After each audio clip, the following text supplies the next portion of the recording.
अन्न सुरक्षेसाठी मृदा संरक्षण आणि मृदेचे पुनर्जीवन या प्रकल्पाचा जीवामृत हा एक भाग आहे। हा प्रकल्प लुपिन ह्युमन वेलफेअर आणि रिसर्च फाउंडेशन यांनी महाराष्ट्र शासनाच्या महिला आर्थिक विकास महामंडळ अर्थातच माविम यांच्या सहकार्याने आणि GIZ या संस्थेचे आर्थिक पाठबळ मिळवून राबवला आहे। आमच्या बचत गटाचे नाव श्री देव काळोबा महिला बचत गट असत। आमच्या गटात 10-11 महिला असत। ते सर्व आम्ही एकत्र येऊन पहिला स्वच्छ टाकी जी जीवामृत तयार करण्याची टाकी असा ती आम्ही स्वच्छ धुतो। त्याच्यानंतर त्याच्यामध्ये 1600 लिटर पाणी ॲड करतो आणि त्याच्यात परत 5 किलो बेसन, 5 किलो काळा गूळ व 30 किलो शेण, गाईचं शेण आणि गाईचं गोमूत्र 30 लिटर हे सर्व काही आतमध्ये टाकीमध्ये टाकतात। त्या मिश्रण एकत्र करतो आणि 4 दिवस ते सतत दिवसातून दोनदा तरी ढवळतो आणि ते 5व्या दिवशी ते जीवामृत औषध पूर्णपणे फवारणीसाठी तयार होतं।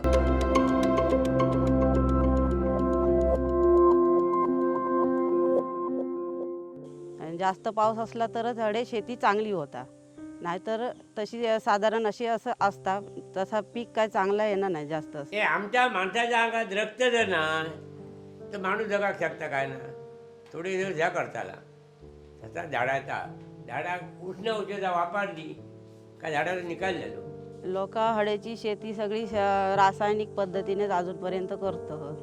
त्यांना अजून सेंद्रिय खताची जास्त ह्या नाही असा माहिती नाही असा।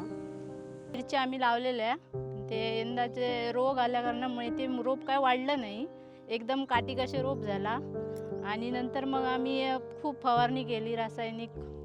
बाजारातून वेंगुर्ला ते फळावलं औषध भेटतं त्यांनी आम्ही फवारणी केली, पण त्यांनी काही फरक नाही आम्हाला भेटला। पाण्याची मर्यादित उपलब्धता आणि रासायनिक खतांचे वाढते भाव अशा परिस्थितीत शेतकऱ्यांना पिकांच्या वाढीसाठी काहीतरी ठोस उपाय शोधण्याची गरज होती। गावातल्या बचत गटाच्या महिला एकत्र आल्या आणि त्यांनी या प्रश्नावर उपाय शोधला, जीवामृत। तसं बघू गेल्या ह्या रासायनिक खतांपेक्षा औषधांपेक्षा ह्या जीवामृत जा असा त्याचा म्हणजे खर्च कमी होता, पण फायदा त्याचा जास्त होता। जर मिरच्यांना तुडतुडे वगैरे पडले असेल, रोग इलो असेल तर त्याच्यावर आपण फवारणी करू शकतो। ती फवारणी केली त्यामुळे ते रोपांची चांगली वाढ झाली, फुलं पण चांगली त्याला धरली आणि फळ पण व्यवस्थित झालं। जीवामृतमुळे पिकांना होणारा फायदा जास्तीत जास्त लोकांपर्यंत पोहोचावा या उद्देशाने महिलांनी नवीन उपाय शोधायला सुरुवात केली। म्हणजे आम्ही जीवामृत औषध जे तयार केलेलं आहे ना, ते आम्ही लोकांना 1 लिटरच्या बाटलीमध्ये 5 लिटरचे कॅन असतात आमच्याकडे, 10 लिटरचे सुद्धा कॅन असतात आमच्याकडे। त्या प्रत्येकी एक बाटली 1 लिटरची 20 रुपये प्रमाणे आम्ही त्यांना घरपोच देतो।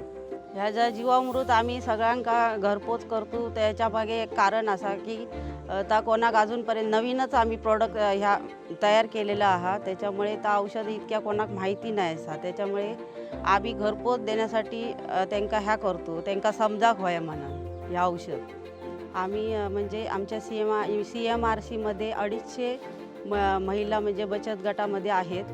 त्यांना आम्ही सगळ्यांना देऊन जर ते उरलं तर एक्झिबिशनमध्ये आम्ही नेतो प्रदर्शन म्हणून दाखवायला, म्हणजे तिथे पण विक्री होते।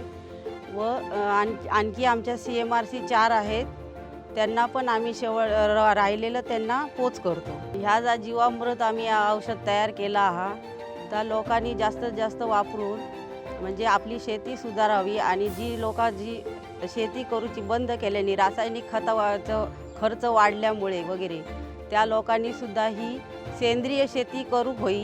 जीवामृतमुळे मातीचं जे आरोग्य आहे, ज्यामध्ये आपण जैविक, भौतिक आणि रासायनिक गुणधर्म आपण पाहतो, तर ते मातीचे सुधारण्यासाठी याचा फार फायदा होतो।